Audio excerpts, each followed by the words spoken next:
Okay, so I'm here to do my review of Super Dragon Ball Heroes Ultra God Mission Chapter 3. I usually don't do these kind of reviews, but this chapter looked pretty cool and I had nothing better to do, so I decided to review it.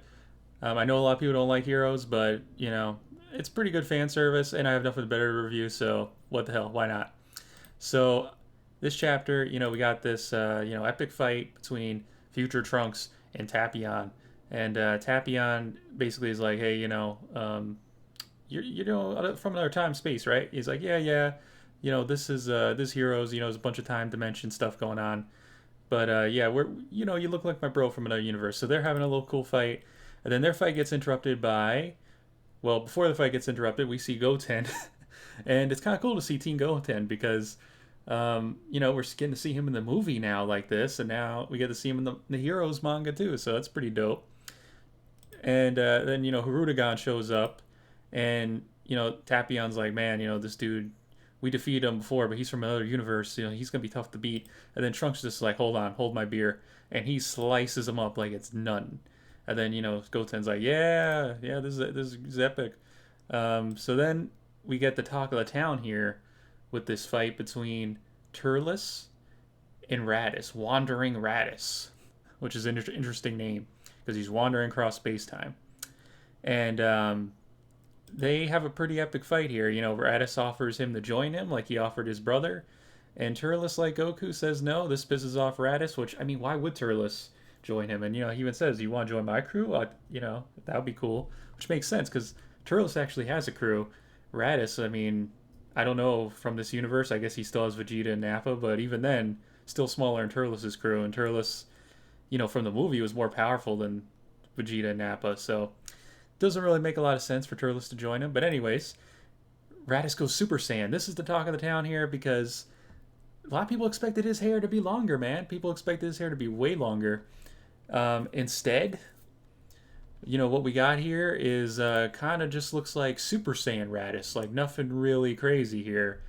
His hair wasn't going all the way across the floor. You didn't have to drag his hair. And he says he just, he obtained this by just traveling across universes because he got sucked into like a time thing. And it's kind of a vague answer, but again, it's Heroes. You can't take it seriously, the power scaling, any of it. But it's cool to see. We finally get to see Super Saiyan 3 Raditz, and they go at it.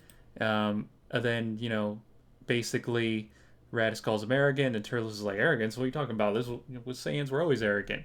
And I don't know how I feel about this lesson here, because in the next panel here, Turles defeats Raditz, basically saying that, like, arrogance isn't bad, it's pride, which is kind of like a very Vegeta thing to say.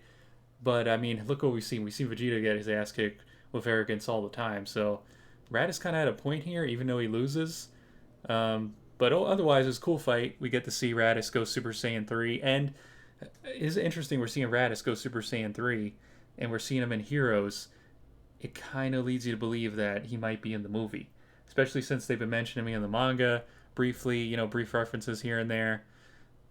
I mean, I guess again, people don't think he's gonna be in the movie, but I'm starting to think more and more they're gonna throw us this curveball, maybe more so than Cell. At this point, I would lean maybe more towards Raditz now than Cell, which is crazy to think. I would have never thought I would say that, but the fact they keep showing Raditz this much, maybe it's a bait and switch. I don't know, but they're definitely playing into this Raditz hype. So then, you got Frieza's boys over here. They're trying to catch the fairy thing because they're too weak to fight the other guys. And Hearts ends up taking it, and then we find out Hearts is on same team as Cumber, Evil Cumber, and Dr. Wheelo, and Golden Frieza, and Android 17, Super 17, or Ultimate Android 17, and Golden Metal Cooler. So they got like the dream team of villains here, and Mecha Frieza gets his ass handed to him by his Golden counterpart.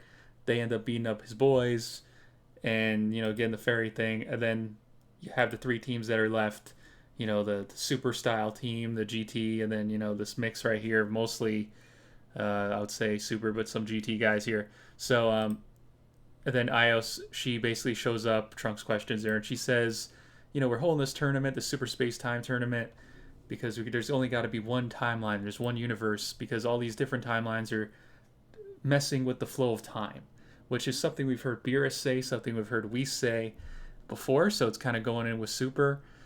but they never really explain how it interferes with the flow of space times. Um, at least in Super, they don't really do a good job of it. I haven't seen all of Heroes, so maybe they explain it better. I don't know. Um, but basically, she's saying these histories are a hindrance, and she's got to destroy all these space times. And Gohan's like, but there's people living in there, and she's like, I don't care. It's just some mortal concerns. So Ios is pretty evil. She just wants there to be one timeline, which, if you ask me, is kind of boring. It's kind of boring stuff. Um, but yeah, that was pretty much the chapter. I'm gonna probably be reviewing some other stuff soon for the movie. And yeah, have a good day, everybody. And also, I might review other stuff besides Dragon Ball too, so be prepared for that if I decide. And have a good day. Don't forget to like, it's really appreciated. And peace out.